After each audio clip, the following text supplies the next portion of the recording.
Hey guys, Vic from Drop the Spotlight.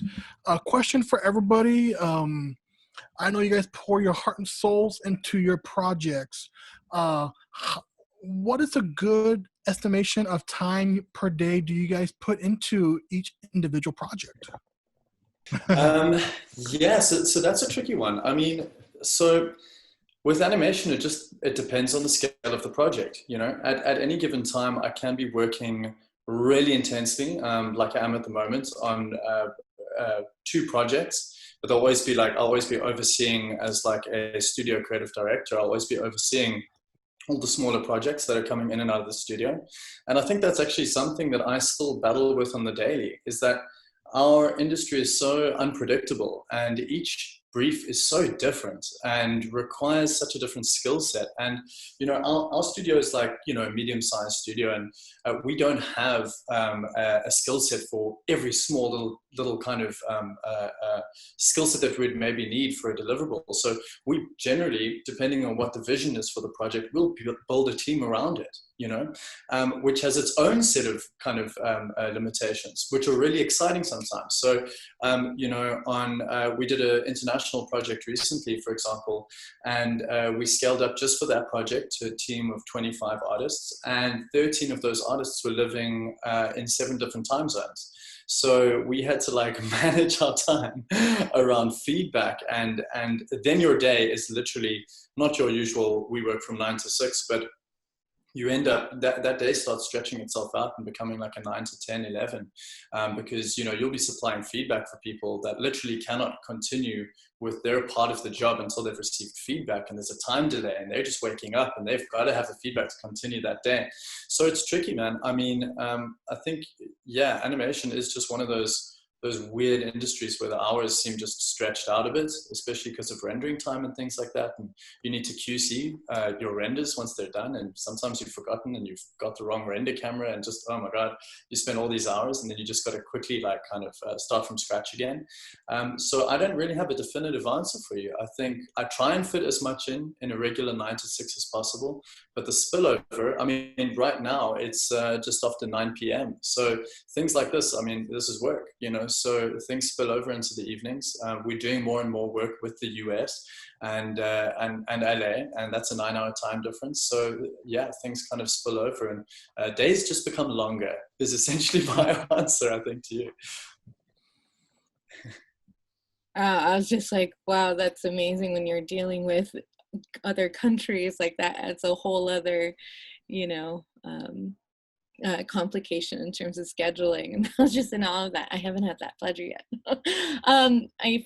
If I'm in production, usually it's an all-day affair. So from the moment I wake up, literally probably the moment I go to bed, if I'm working on a film, because you know, preparatory periods on a film can be anywhere from a few weeks to a couple of months, and usually the projects I've had the pleasure of designing, I've been on the shorter end, so prep will then extend into when we start shooting. So, you know, you start planning, you know, prioritizing what the needs are for the film, what's going to be coming up first. But because of that, you know, it's, even though, you know, you may be on a 12-hour a day, you know, contract, you're well working into 18, 19 hours, just because, you know, you're trying to communicate with different people. You know, if you're working with certain actors or actresses, their teams may not be back to you, like get back to you regarding sizes or measurements, and then they play the next day and they're flying in from another state, and you're like, I need to make sure I have clothes for them so they don't show up to set naked, unless that's the needs of the show.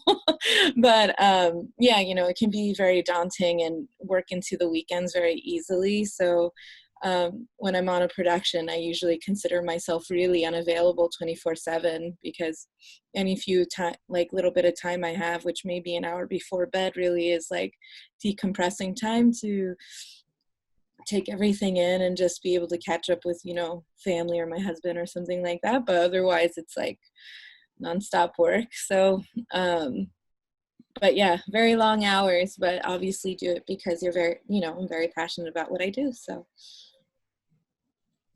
Awesome. Thank you. We'll go off to Roman.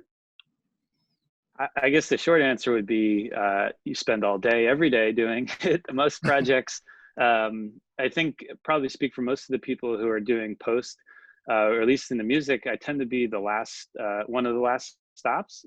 So it's kind of like, if you don't get it done now in a timely manner, you're going to hold up the whole production. So there's a lot of pressure on that to work quickly. And then that means that you're spending all day doing it. And I think, you know, I was lucky. My background was, I started doing commercials first. And that's the same kind of thing where you're replacing music that they've already temped out and they need it yesterday kind of thing. And then when you get into films and television, the deadlines, I'd say are similar for the most part. The feature stuff I've done has been a little bit more lax compared to the television stuff, which is, again, like, we need it yesterday. And so it's kind of heavy to balance that stuff. But it's what Laura was saying, and Andrew, I mean, we're just working all the time. These are passion projects that we're getting paid to do. I mean, you're doing it because your heart's in it, but you're also working as hard because there's a whole team relying on you.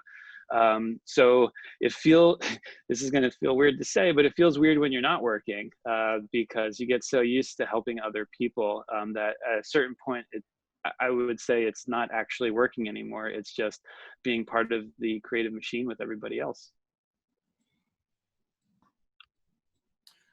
So I'm, you know, as someone in the game industry, I'm used to like crunch hours and kind of like insane 60-hour work weeks plus working over weekends. And when I left my day job doing that a couple of years back, I just sort of made the decision that I wouldn't ever live that way again.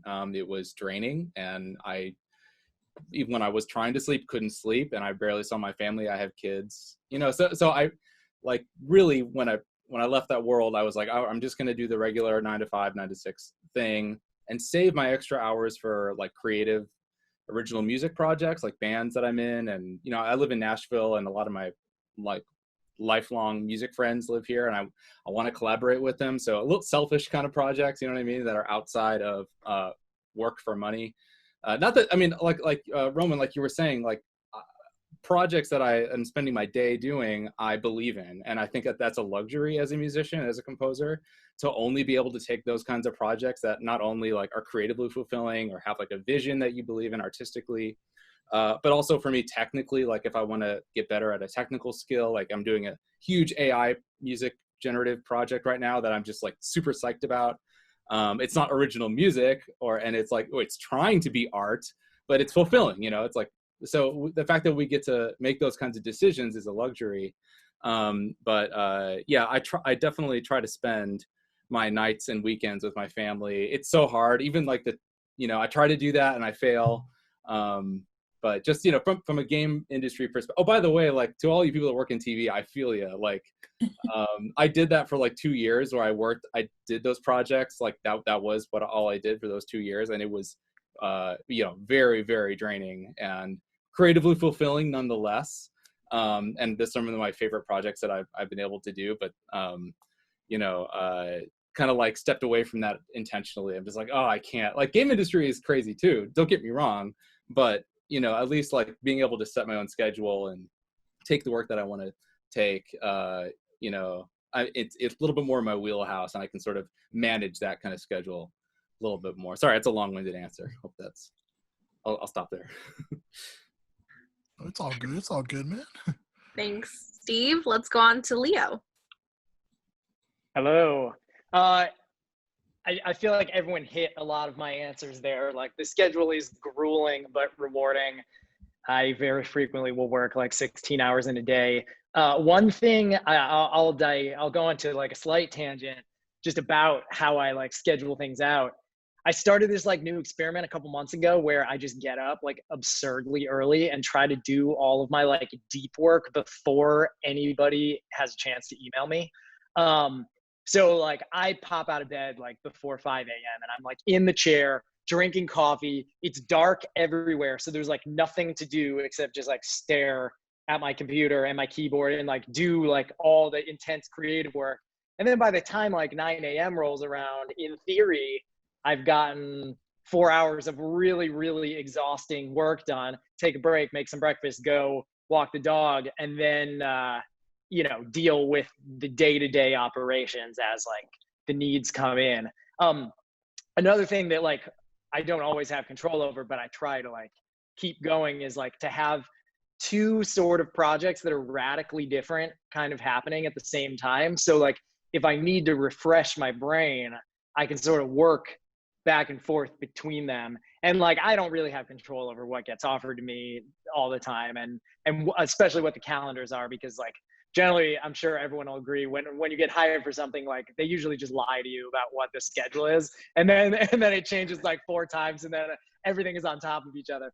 But that way, you know, if I spend all day Monday like really working on one thing that's like, you know, big dense orchestra, I can like on the next day work on something totally different that is like dark ambient synths and like get a little like refresh happening, you know, when the schedule allows.